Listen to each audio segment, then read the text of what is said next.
போட்டாங்க பொழுது காசு 1000 ரூபாய் காசு நமக்கு கொடுத்தேன்னு சொன்னாங்க. இலவச பஸ் கொடுத்தேன்னு சொன்னாங்க. எதையோ கொடுத்தேன்னு சொல்றாங்க. நம்ம என்ன சொல்றாரு ஆம்சாங்கன்னா, நீ எதுக்கு எனக்கு பிச்சை கொடுக்குற?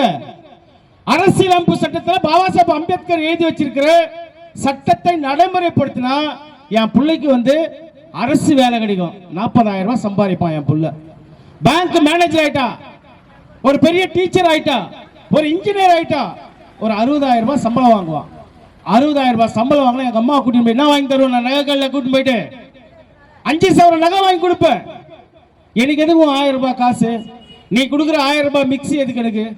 நான் சரவணா ஸ்டோர்ல போயிட்டு மிக்சி, கிரைண்டர், வீட்டுக்கு தேவையான அத்தனை பொருளும் வாங்குவேன். அதனால் படித்த இளைஞர்களுக்கு வேலை கொடுன்னு சொன்னாரு. எல்லாருக்கும் கல்வி, தரமான கல்வி கொடுனார். ஏழை பிள்ளைக்கு ஒரு கல்வி இருக்குது, பணக்காரனுக்கு ஒரு கல்வி இருக்குது. அந்த கல்வி வேணாம், ஏழை எளிய மக்களுக்கும் பணக்காரனுக்கு கொடுக்கிற கல்வி சமமான கல்வி கொடு. அப்பதான் கல்வி பெற்று மக்கள் நலமா வாழ்வாங்க, அறிவு வளரும் சொன்னார். இரண்டாவது பார்த்தீங்கன்னா இலவசமான மருத்துவம் கொடுன்னு சொன்னார். இப்ப போய் பாருங்க, ஜிஹெச் ஹாஸ்பிட்டல் பாருங்க. நான் ஹாஸ்பிட்டல் காலைல போனேன், பிரைவேட் ஹாஸ்பிட்டல் போட்டோம். என்ன அரை மணி நேரம் கேட்கிறார். சார் கொஞ்சம் கிட்ட வாங்க, நாக்க நீட்டுங்க, கண்ணு சிமிட்டுங்க, இதை பண்ணுங்க, அதை பண்ணுங்க. அவ்வளோ என்ன ஏன்னா ஃபீஸ் வாங்கணும்ல, 2000 ரூபாய் இப்போ ஃபீஸ் ஆச்சு. அந்த டெஸ்ட், பிளட் டெஸ்ட், இதெல்லாம். இந்த 2000 ரூபாய் வாங்குறதுக்கு என்னை தொட்டு தடவி எல்லாம் பார்க்குறோம் பிரைவேட் ஹாஸ்பிட்டலில். கவர்மெண்ட் ஹாஸ்பிட்டலில் போயிட்டு நம்ம என்ன சொல்லு சார், ராத்திரெல்லாம் ஜுரம், இரும்பல், நீ என்ன சொன்னாலும் அவன் பாட்டுன்னு எழுதுவான் மாத்திரையை. அவன் பாட்டுன்னு எழுதி நிற்பான் மாத்திரையை. நம்ம ஏதாவது தொட்டு பார்க்குறாங்களா? தொட்டு பார்க்குறாங்களா?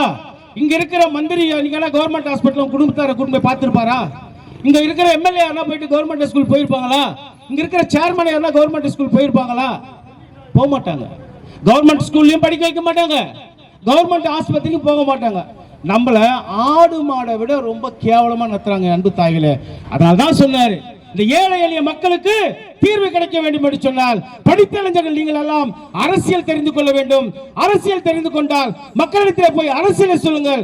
அவங்க விழிப்படைந்து விட்டா நீ கொடுக்குற இந்த 1000 ரூபாய் எனக்கு 500 ரூபாய் நான் எனக்கு வேலை கொடுறான்னு கேட்பாங்க. ஓட்டு நேரத்தில் உன் அம்மா தாயே அப்பான்னு காலில் வராங்களே, அப்ப அந்த ஓட்டு கேட்கறவங்க என்ன கேட்பாங்க? டேய், என் பிள்ளைக்கு ஓட்டு போடுறது, நான் ஓட்டு போறதுக்கு தயாராகிறேன்.